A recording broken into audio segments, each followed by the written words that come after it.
7 दिनों के बीच में पूरा भागवत जो है वो बात जाए, लेकिन श्रीमद् भागवत के बीच में इतनी सूक्ष्मता है, श्रीमद् भागवत के बीच में इतनी गहराइयां हैं, श्रीमद् भागवत के बीच में इतने सारे रहस्य हैं कि जिंदगी भर भी आदमी लगा रहे तो भी श्रीमद् भागवत जो है वो समाप्त नहीं हो सकता है।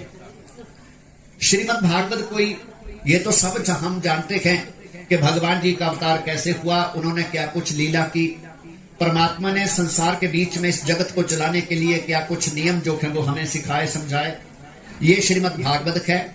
लेकिन इससे भी बड़ी बात क्या है, क्योंकि श्रीमद् भागवत के प्रत्येक एक एक शब्द के बीच में बहुत ही बड़े गोपनीय रहस्य जो है वो छिपे हुए हैं। हमारा सनातन जो है वो इतना विस्तृत है, इस सनातन के आगे सब धर्म जो है वो संसार के गौण हैं। हमने पहले भी आपसे निवेदन किया है, मूल चीज क्या है, सनातन है। सब धर्मों की जड़ जो है वो सनातन है, और ये सारा सनातन जो है आदि काल से, प्रारंभ काल से, करोड़ों करोड़ों साल पहले से, जब से सृष्टि की उत्पत्ति हुई तो संसार में केवल एक धर्म था, दूसरे धर्म का कोई नाम नहीं था, और वो मूल हमारा बेसिक धर्म जो था वो केवल सनातन था। और सनातन जो है, सनातन की उत्पत्ति किसने की? कोई ब्राह्मणों ने नहीं की, कोई साधु संतों ने नहीं की। बोलो जय सिया राम। जरा थोड़ा सा बच्चे शांत होंगे। तो आदि काल में सबसे प्रथम देखो, दुनिया में आज बहुत सारे धर्म हैं, बहुत सारे संप्रदाय हैं। आज इतने धर्म दुनिया के अंदर बन गए हैं। आज कई संत अनुयायी जो हैं वो आज इंसान को आकर्षित कर रहे हैं धर्मों के विषय में। आज धर्म के नाम पर थोड़ा बहुत, बुरा मत मानिएगा, दुरुपयोग भी हो रहा है। आज धर्मों के नाम पर लड़ाइयां लड़ी जा रही है। आज हम धर्म के नाम पर आपस में मतभेद पैदा कर रहे हैं। लेकिन धर्म शब्द का अर्थ जो है वो क्या है? जब हम यही समझ नहीं सके तो हमारा कोई भी धर्म को, अरे हमारा धर्म को खाली मानना पूजना जो है वो व्यर्थ की बात है। पहले तो धर्म का एक उद्देश्य जो है वो हमें समझना है। धर्म का तात्पर्य क्या है, धर्म का प्रारूप क्या है, धर्म की परिभाषा क्या है। जब तक हम ये बात नहीं समझेंगे, बोलो सनातन धर्म की। इन बच्चों को जरा चुप करवाइए।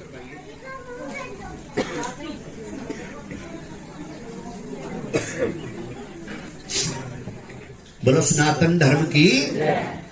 ये बहुत बड़ी एक विचित्र बात है, क्योंकि इसको ध्यान से पहले हमें समझना बहुत अनिवार्य है। मैं इसी शब्द का विश्लेषण जो है वो मैं कर रहा हूं। धर्म का अर्थ क्या है? धर्म इति धार्यते। अगर दुनिया में कोई धर्म है तो वो क्यों है? अरे अच्छी बात है, हम किसी धर्म का खंडन नहीं कर रहे। संसार में जब जब जो भी संत आए तो उन्होंने किसी धर्म की, इंसान को चलने के लिए एक नियमावली जो थी वो बना दी, उसका नाम जो है वो धर्म रख दिया। जीवन के नियम का नाम है धर्म। आप अपने परिवार में भी रहते हैं, अनुशासन तरीके से रहते हैं, तो ये भी आप लोगों का धर्म है। लेकिन ये हमारा दुर्भाग्य है, क्योंकि आज हम धर्म के नाम से संसार के बीच में भटक रहे हैं। आज धर्म के नाम पर कत्लेआम हो रहे हैं। आज धर्म के नाम पर संकीर्णता पैदा हो रही है। आज ये धार्मिक ठेकेदार जो बने हुए हैं वो धर्म को बेच करके, अरे वो संसार के बीच में धर्म के मालिक जो हैं वो बने हुए हैं। धर्म किसी की विरासत नहीं है, धर्म किसी की एक उपाधि नहीं है, लेकिन धर्म जो है वो केवल और केवल परमात्मा की विरासत है। परमात्मा ने इस धर्म को उत्पन्न किया, परमात्मा ने संसार के मंगल के लिए इस धर्म की स्थापना करी और संसार को एक धर्म के मार्ग पर चलना सिखाया। इस बात का नाम जो है वो धर्म है।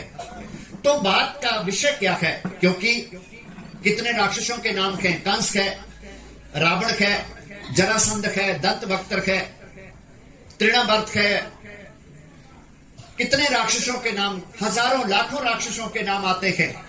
दुनिया में जब भय और आतंक फैला, अरे संसार के बीच में जब अत्याचारों का घड़ा जो है वो भरा, जब दुनिया में हाहाकार मची, तो संसार के बीच में उन धर्मात्माओं की रक्षा जो है वो केवल परमात्मा ने एक धर्म के विधान से संसार में रक्षा जो है वो की है।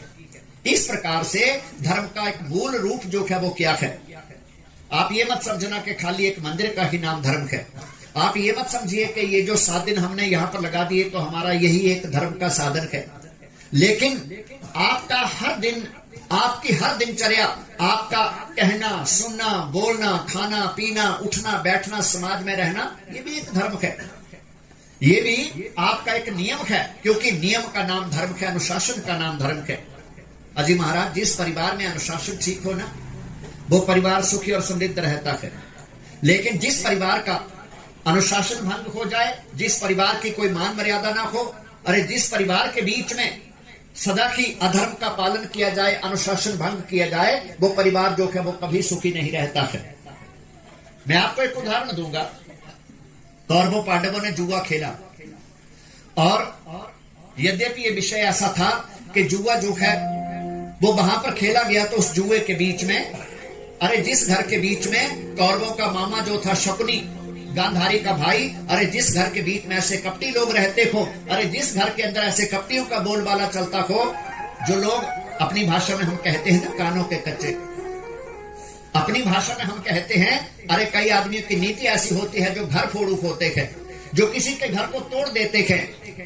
अरे जिस घर के बीच में ऐसे कपटी शकुनी जैसे लोग रहते हैं, भला उस घर का भला कैसे हो सकता है। जिस घर के बीच में अंधा बाप धृतराष्ट्र हो, स्वार्थवाद की भावना रखने वाला हो, उस घर का भला कैसे हो सकता है। अरे जिस घर के बीच में दुर्योधन जैसा मनुष्य जो केवल सत्ता का भूखा हो, अरे उस घर का भला जो है वो कैसे हो सकता है। जिस घर के बीच में स्वार्थवाद रहता हो, वो घर जो है वो कभी भी सुखी होकर के पनप नहीं सकता है। हमारे लिए बहुत बड़ी प्रेरणा की बात है। तो जुआ खेला गया, जुए के बीच में चालें ऐसी चली गई कि सब कुछ पांडवों का लूट लिया गया। अरे इतना ही नहीं कि वहां पर कौरवों ने दुष्प्रभाव से, बुरी नीति से उन्होंने क्या किया, द्रौपदी को भी जुए की दांव पर लगा लिया। और जब द्रौपदी को भी जुए के बीच में जीत लिया था, तो दुर्योधन ने कहा, अरे दुशासन जाओ द्रौपदी को भरी सभा में ले आओ। अब देखिए धर्म कितनी जगह तोड़ा कौरवों ने। तो वहां पर दुशासन गया, अरे द्रौपदी चलो, तुम्हें राजसभा में बुलाया गया है। क्यों बुलाया गया? लाज रखो हे कृष्ण मुरारी, लाज रखो हे कृष्ण मुरारी, हे गिरिधारी, हे गिरिधारी कृष्ण मुरारी, लाज रखो हे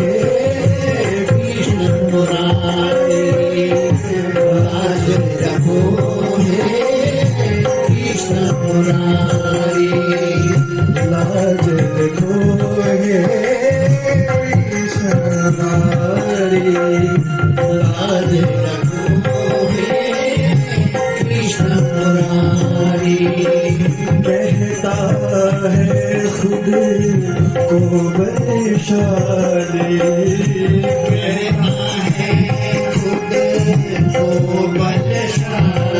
कौन कहता है? दुर्योधन, दुशासन, जिन्हें अपने बल पर घमंड था, अपने आप को बहुत बड़ा बलशाली समझता था, कहता है अपने को खुद को बलशाली। कहता है खुद को बलशाली, कहता है खुद को बलशाली, खींच रहा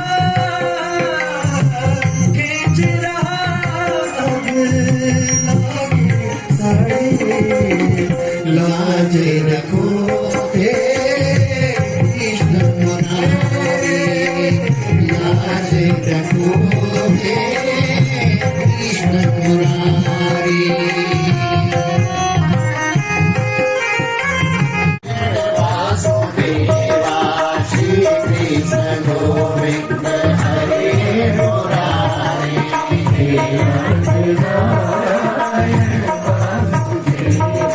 लग पूछने यूं हिमालय कुमारी, लग पूछने यूं हिमालय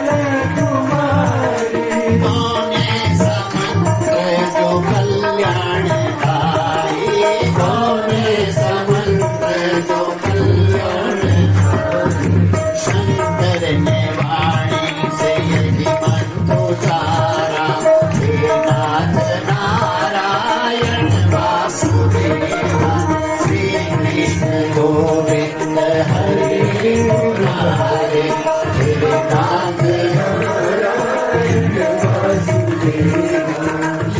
आग लंका में हलचल मचा था, लगी आग लंका में हलचल मचा था। विभीषण का घर भी तो कैसे बचा था, विभीषण का घर भी तो कैसे बचा था।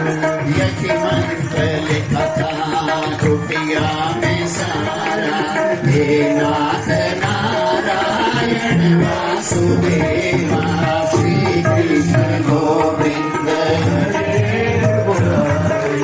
हे नाथ नारायण वासुदेवा, बोलो कृष्णा बोलो कृष्णा बोलो कृष्णा कृष्णा कृष्णा बोलो कृष्णा बोलो कृष्णा बोलो कृष्णा कृष्णा कृष्णा बोलो राधे बोलो राधे बोलो राधे राधे राधे बोलो राधे बोलो राधे बोलो राधे राधे राधे बोलो कृष्णा बोलो कृष्णा बोलो कृष्णा कृष्णा कृष्णा बोलो कृष्णा बोलो कृष्णा बोलो कृष्णा बोलो बोलो राधे बोलो राधे बोलो राधे राधे राधे बोलो कृष्णा बोलो कृष्णा बोलो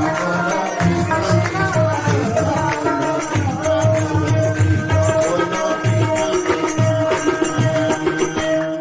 बोलो राधावर कृष्ण चंद्र भगवान की, सनातन धर्म की जय जय श्री राधे, जय जय श्री राधे, जय जय श्री राधे श्याम। जगदीश हरे जो ध्यावे फल पावे, दुख बिन से मन का भगवन, दुख बिन से मन का।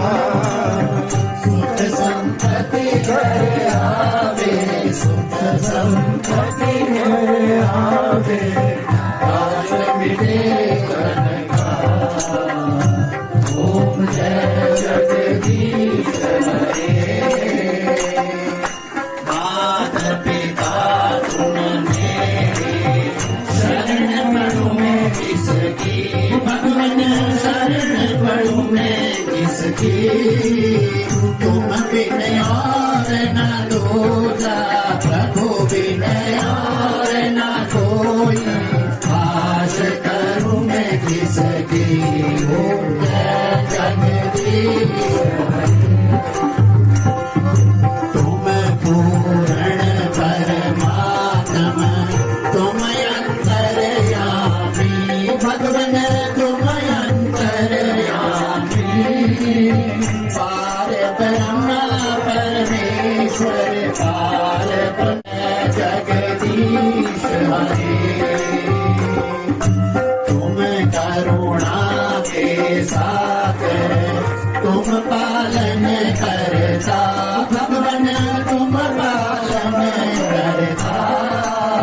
मैं मूर्ख फलकामी, मैं सेवक तुम स्वामी, कृपा करो भरता। ओम जय जगदीश हरे। तुम हो नाथ जनों के संकट, दास जनों के संकट, क्षण में दूर करो। ओम जय जगदीश हरे। कर्पूर गौरम करुणावतारम, संसार सारम भुजगेन्द्रहारम, सदा वसंतम हृदयारविंदे, भवं भवानी शंकरवाणी। त्वमेव माता सुपिता त्वमेव, त्वमेव बन्धुः सखा त्वमेव, त्वमेव विद्या द्रविणं त्वमेव, त्वमेव सर्वं अच्युतं केशवं रामनारायणं, कृष्णदामोदरं वासुदेवं हरिं, श्रीधरं माधवं गोपिका वल्लभं, जानकी नायकं रामचन्द्रं।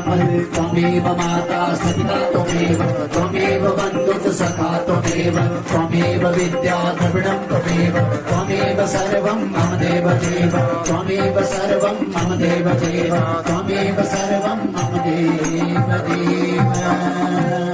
ओम सर्वे भवन्तु